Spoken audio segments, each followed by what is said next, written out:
I love the survival horror genre. And when I say survival horror, I mean the good ones in that genre. The ones where you aren't just running and hiding with trial and error gameplay. Seriously, how can anyone enjoy actually playing these pieces of shit? Well, there is a survival horror game that I can easily say is my favorite. You're probably thinking it's something like Dead Space, Resident Evil 4, maybe even Silent Hill.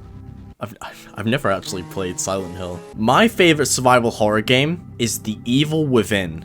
No, not the sequel. The Evil Within 2 is objectively a better game, don't get me wrong, but I don't know. There's something about the first game that I absolutely adore. If you've played or even seen The Evil Within, you're probably completely baffled that I prefer this shit over stuff like Resident Evil 4, which was actually directed by the same fella, Shinji Mikami. I am very aware that The Evil Within has a lot of issues. It is a very flawed game. The game is riddled with quite a lot of jank that can make it feel very punishing, sometimes without it feeling like your fault.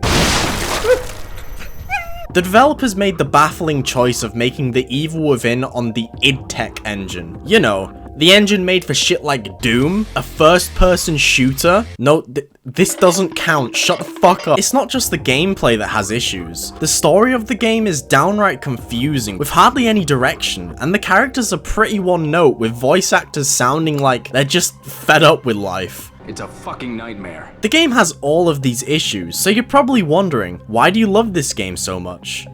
I don't know, I just do. A lot of it comes down to bias, and when I played it in my life. The Evil Within was the first survival horror game I had the balls to finish, and I had such an incredible time playing through it for the first time. I mean, I didn't like it at first. The beginning chapter is just like those horror games I shit on earlier in this video. I love limping awkwardly past monsters that can one-shot you. For fuck's sake. Okay, enough of this shit. It's time to gush about the game. The Evil Within has probably the coolest concept for any horror game. It all takes place within a machine called STEM. It's a giant hive mind of everyone's collective memories mashed together, with the main host being the villain's brain. He is called Ruvik, and he is angry that no one liked his Assassin's Creed cosplay. You don't actually fully know this until right at the end of the game, but there are hints towards this spread around the levels. Some, not exactly being subtle. Great. So your research partner is a psychopath. And we're all inside his head.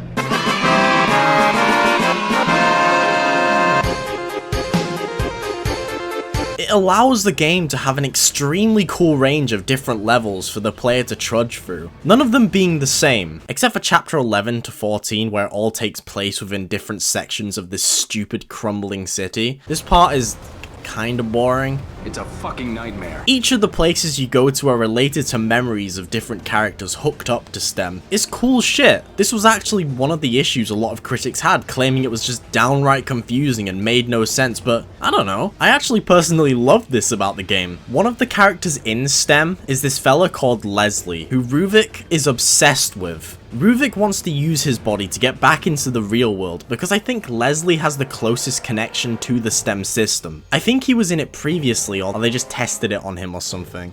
I'm not entirely sure. But this allows him to have some sort of control in STEM. And he actually made the safe room that you're able to go back and forth to by going through these cracked mirrors. Yeah, it's as weird as it sounds, but it's really fucking cool. And because Leslie is absolutely insane, the safe room is a mental asylum with a nurse who treats you like you're insane. I'm fairly certain this nurse sees you as Leslie, as this is how he remembers the asylum. This place is also where you can level up, and the way you level up is brain surgery.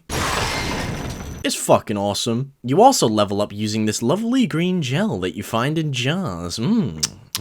Yummy. Something really fucking cool is the further into the game and the more control Ruvik gets over Leslie, the more the safe room becomes destroyed and desolate. There are also moments where Ruvik just completely rips you out of the safe room to try and pull you into an area where he has more control. And these are done in extremely creative and cool ways. Honestly, the game is full of awesome trippy ass transitions to different levels, this one being my absolute favorite.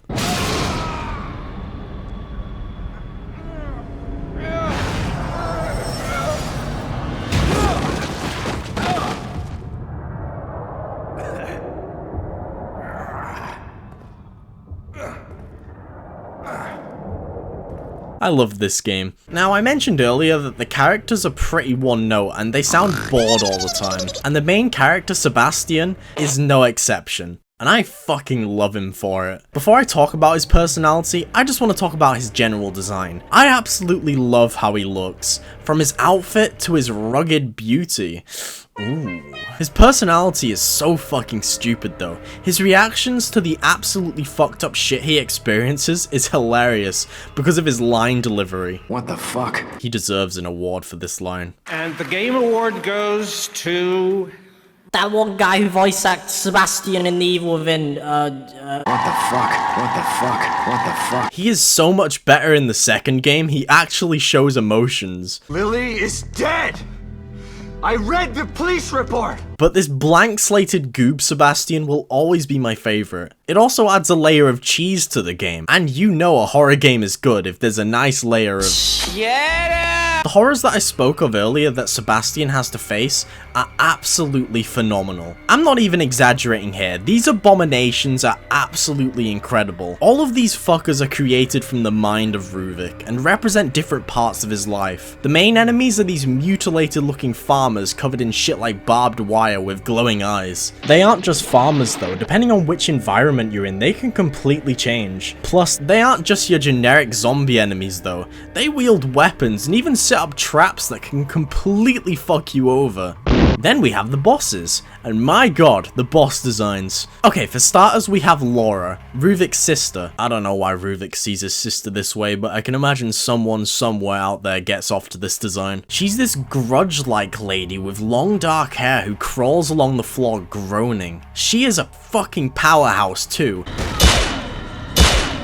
To the point where the first time you're introduced to her, you have to run away from her. Now, unlike the start of the game where I complained about this section is brilliant because you are actually able to kill her here and now. There's no footage of this though because fuck that shit, she scares me. I always run away on this bit. She is extremely weak to fire. Fire seems to work. And this is because she was actually killed in a barn fire where she sacrificed herself to save Ruvik, leaving him brutally scarred physically and mentally, while leaving her dead. It explains why the majority of enemies in general in the game are weak to fire. Ruvik is terrified of this shit. It's honestly a really cool way of making a game mechanic. The matches. These allow you to burn dead bodies or objects around the environment that can one-shot enemies if they're too close to the flames. In fact, you have to utilize these in the second boss fight with Laura. Another boss design I adore is the Keeper. His design is a real keeper, Shinji Mikami said after seeing the concept art for the fella.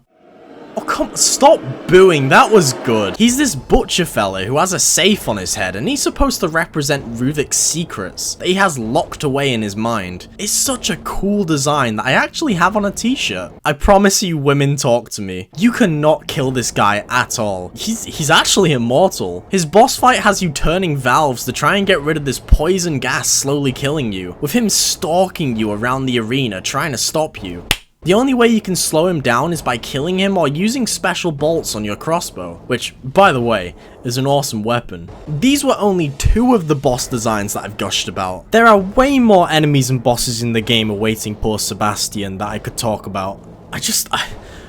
I love this game so much. What can I say?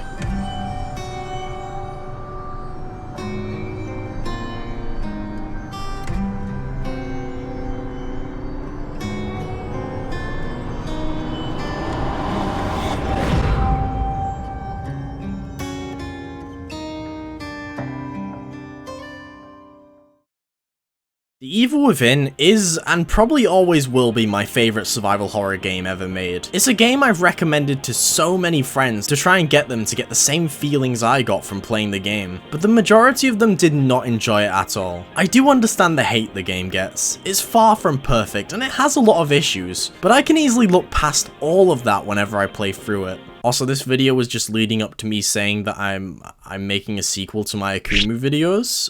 Gonna be doing that shit on the Evil Within 2. Stay tuned for that. I'm gonna hate it. I'm torturing myself for entertainment. Before I end the video, I just wanna talk about this rat that unfortunately lost his life in chapter 14.